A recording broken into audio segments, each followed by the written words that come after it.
എൻ്റെ ഈ ഗാർഡനിലെ എൻ്റെ ഒരു ഫേവറേറ്റ് സ്പെഷ്യൽ കോർണർ ഇതാണ്.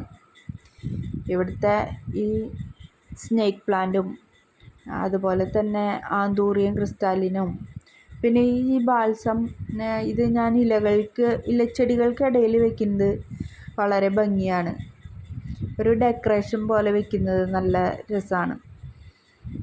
പിന്നെ ആന്തൂറിയം ക്രിസ്റ്റാലിനം വളരെ ജൈജാൻറ്റിക്കായ ഇലകളുള്ള ഈ ചെടി വെൽവെറ്റിയായ അതിൻ്റെ ലീഫുകളും എല്ലാം കാണാൻ ഭയങ്കര ഭംഗിയാണ്. ഈ കോർണർ എനിക്ക് ഇഷ്ടപ്പെടാൻ കാരണം ഇവിടുത്തെ ചെടികൾ തന്നെയാണ്. ഞാൻ ഒരു വ്യത്യസ്തമായ ചെടികൾ വെച്ചിട്ടാണ് അലങ്കരിച്ചിട്ടുള്ളത്. ഇത് ഓൺലൈനിൽ വാങ്ങിയതാണ് കേട്ടോ. ഒരുപാട് നാൾ അതേപോലെ തന്നെ നിന്നു, പിന്നെയാണ് ഡെവലപ്പായത്.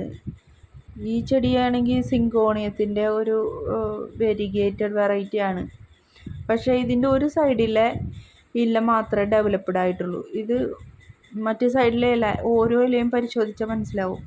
മറ്റേ സൈഡിലെ ഒരു സൈഡിൽ നിന്ന് ഈ സൈഡിലെ ഇല അത്ര ഡെവലപ്ഡ് അല്ല. കൈപ്പത്തി പോലത്തെ ഈ ചെടിയും പ്ലാസ്റ്റിക് ചെടിയായിട്ടാണ് നമുക്ക് തോന്നുള്ളൂ. പിന്നെ മിങ്ങറേലിയ, പെനിവേർട്ട് ഇതൊക്കെ എൻ്റെ ഫേവറേറ്റ് ചെടികളാണ്. അതുകൊണ്ട് തന്നെ ഇതെനിക്ക് ഫേവറേറ്റ് ഇടാൻ തന്നെയാണ്.